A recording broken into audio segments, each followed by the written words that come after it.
Good morning. आज हम आपको एसएससी क्लास का मैथमेटिक्स का पहला चैप्टर पढ़ाने जा रहे हैं और पहला चैप्टर है नंबर सिस्टम। नंबर सिस्टम इसको हम कई पार्ट में बांटेंगे, जब तक ये कंप्लीट नहीं हो रहा तो इसको हम पार्ट 1 बोलेंगे और हम आपको ये बताएंगे कि नंबर सिस्टम क्या है। देखिए, जब एंशियंट ज़माने में, पुराने ज़माने में हमारे पास जब फिगर नहीं था, नंबर नहीं था, तो हम लोग क्या करते थे या किसान लोग क्या करते थे या लोग क्या करते थे, अपने घर के अंदर, जैसे मान लीजिए एग्जाम्पल के लिए एक किसान के पास 10 गाय है, तो वो 10 गाय को अपने बाड़े में रखता था और 10 गाय के जगह पे 10 डंडा रखता था। तो जब गाय को चुगाने के लिए बाहर ले जाता था तो वो एक गाय बाहर करता था, एक डंडा हटा के बाहर कर देता था, दूसरी गाय को ले जाता था, दूसरा डंडा बाहर कर देता था। ऐसे करके 10 गाय को ले जाता था, 10 डंडे को बाहर कर देता था। अब चुगाने के बाद गाय को शाम को लाता था या जानवरों को लाता था अपने बाड़े में, तो जैसे एक जानवर अंदर हुआ तो एक डंडा अंदर कर दिया, दूसरा तो दूसरा अंदर कर दिया। जब लास्ट 10वां जानवर अंदर हुआ या गाय अंदर हुई तो 10 डंडे अंदर हो गए। इस तरह से इनको ये पता चलता था कि हमारी सारी गायें चुग करके आ गई हैं। लेकिन ये सिस्टम चलता रहा, ये बहुत पुराना सिस्टम था। धीरे धीरे नंबरों का आविष्कार हुआ। इस नंबरों में हमारे पास 10 डिजिट हैं। 10 डिजिट कौन कौन से हैं?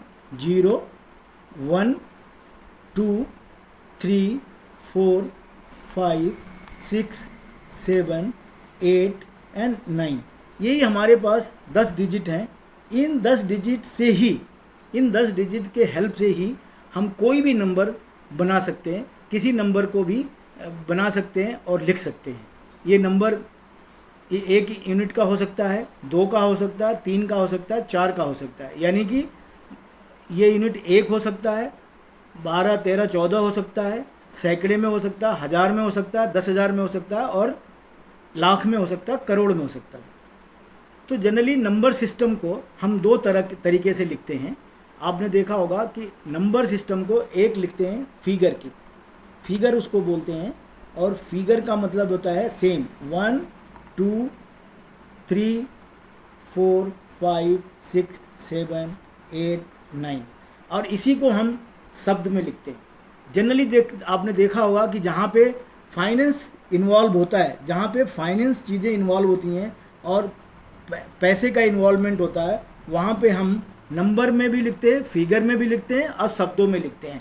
फिगर में, शब्दों में इसलिए लिखते हैं कि फिगर में अगर कहीं भी जगह है तो आदमी उस फिगर को 0 बढ़ा के, 0 घटा के उसका मतलब बदल सकता है। लेकिन अगर हम वर्ड्स में लिख देते हैं तो उसका मतलब नहीं बदला जाता है। इसलिए नंबरों को फिगर में भी और शब्दों में भी लिखा जाता है। तो आज हम उसी पे डिस्कस करेंगे कि अगर मान लीजिए कोई कहता है कि मेरे पास 500 की नोट है, तो कैसे लिखता है 500? ये लिख देता है 500। इसको 500 रुपया कहते हैं और इसको रुपीज़ लिख देते हैं 500। तो ये तो हमने आप सीधे सिंपली 500 आपने समझ लिया। लेकिन अगर इसी को लाख करोड़ में लिखा जाए तो लोग कन्फ्यूज हो जाते हैं।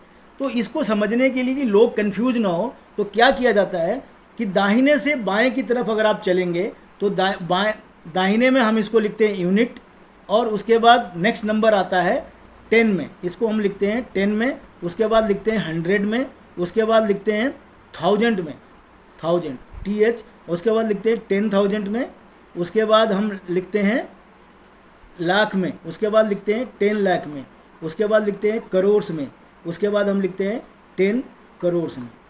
तो देखिए, अगर आपको ये ध्यान है कि सबसे राइट में, सबसे दाएं में हम उसको लिखते हैं यूनिट, यूनिट को हम यू से लिखते हैं। फिर टेंस होता है, 2 डिजिट होती हैं। 100 होता है जहाँ पे तीसरी डिजिट होती है, और उसके बाद होता है 10, उसके बाद होता है 1000 जहाँ पे 4 डिजिट होती है। उसके बाद होता है 10,000, उसके बाद होता है लाख, उसके बाद 10 लाख, उसके बाद करोड़ एंड 10 करोड़। तो आपने देखा होगा कि ऐसे चीज़ों में अगर इसको हम ध्यान रखें तो हम फिगर लिखने में मेरे लिए आसानी हो जाएगा। अगर कोई बोलता है कि 6,50,000, तो हम 6,50,000 अगर केवल बोलता है तो, अगर केवल बोलता है तो लाख की जगह पे आप 6 लिख दीजिए। आप सिंपली क्या करेंगे, लाख की जगह पे 6 लिख दीजिए, और अगर 50 लिखा है तो आप 10 के जगह पे 5 और यूनिट के जगह पे 0। तो आप देखेंगे कि 6,50,000 हो गया और इसके बीच में जितनी भी संख्या आएंगी हम 0 0 फिल कर देंगे, तो ये हो जाएगा 6,50,000। तो आप ऐसे भी गिन सकते हैं, इकाई, दहाई, सैकड़ा, हज़ार, 10,000, लाख। अगर कोई बोलता है कि 80 लाख, तो आप क्या करेंगे, देखेंगे 80 लाख मतलब शब्द में आ गया 80, 2 डिजिट, तो 10 लाख और लाख की जगह पे 80 लाख और बाकी पे 0 0 0 0, ये हो गया 80 लाख। ऐसे ही आप संख्या को लिख सकते हैं, तो आपको कन्फ्यूजन नहीं होगा। अगर आपको कोई बोलता है कि आप इसको लिखिए 23,80,917, तो आप क्या करेंगे, 23,80,917। तो आपने देखा कि 23 बोला तो 23 लाख मीन्स 10 लाख पे 2 आ गया, लाख पे 3 आ गया, एंड 10,000 पे 8, और उसके बाद आपने 0, उसके बाद 100 पे 9 और 17। तो आपने इजीली लिख दिया। अगर इसी को हम शब्दों में लिखने जाएं तो शब्दों में लिखने के लिए बहुत आसान होता है। जैसे 6,50,000 लिखना है तो हम सिंपली लिखेंगे 6,50,000 ओनली। इसमें कोई कन्फ्यूजन नहीं होता है, इसमें कोई कन्फ्यूजन नहीं होता है, इसलिए शब्द में लिखना बहुत आसान होता है और इसको कोई परिवर्तन नहीं कर सकता है, और ये बाद में ओनली लिखा जाता है। अगर नहीं आपको लिखना नहीं है, लेकिन अगर यही फाइनेंस की डीलिंग करेंगे तो आपको 6,50,000 ओनली लिखते हैं, ताकि उसके आगे कोई भी शब्द को जोड़ा ना जा सके। नहीं तो 6,53,000 भी कोई जोड़ सकता है, 59 जोड़ सकता है, 9 रुपये का फ़र्क पड़ सकता है मान लीजिए, या 900 का फ़र्क पड़ सकता है, लेकिन अगर आप ओनली लिख देंगे तो यहीं पे ख़त्म हो जाता है। इसलिए आप देखेंगे कि फिगर को शब्दों में लिखना हो तो शब्द में लिखना आसान होता है, फिगर में थोड़ा कन्फ्यूजन होता है, लेकिन अगर आप ध्यान रखेंगे तो कोई दिक्कत नहीं होगी। अगर हम इसी शब्द को अगर फिगर में कन्वर्ट करें तो 6,50,000, इसका मतलब देखिए 6 लाख के नीचे 6 लिख दिया और 50, 5 और 0, बाकी को 0 0 दे दिया, तो हमने क्या किया 6,50,000 हो गया। इस तरह से ये देखिए नंबर को, हम नंबरों को 2 तरीके से लिखते हैं, फिगर में और वर्ड्स में। तो दोनों तरीके से लिखा जाता है। अधिकतर लोग वर्ड्स में लिखते हैं, बट जहाँ भी फाइनेंशियल डीलिंग होती है वहाँ पे फिगर और वर्ड्स दोनों में लिखा जाता है, और जहाँ भी डाउट आता है कि कोई परिवर्तन किया जा सकता है वहाँ पे words and figure and words दोनों में लिखा जाता है। तो ये नंबर सिस्टम लिखने का तरीका है। यहीं पे मैं अपने सब्जेक्ट का और वीडियो को विराम दूंगा। आगे मैं क्लास लूँगा इसी नंबर सिस्टम पे पार्ट 2 के नाम से, जिसमें बताऊँगा कि नंबर का फेस वैल्यू क्या होता है और प्लेस वैल्यू क्या होता है। किसी भी नंबर का फेस वैल्यू भी होता है, प्लेस वैल्यू होता है, और कितने टाइप के नंबर्स होते हैं और उनको हम कैसे पता करें कि कौन सा नंबर ये है। तो ये मैं क्लास अगली क्लास में लूँगा, अगली क्लास में आपको ये सब चीज़ें बताऊँगा।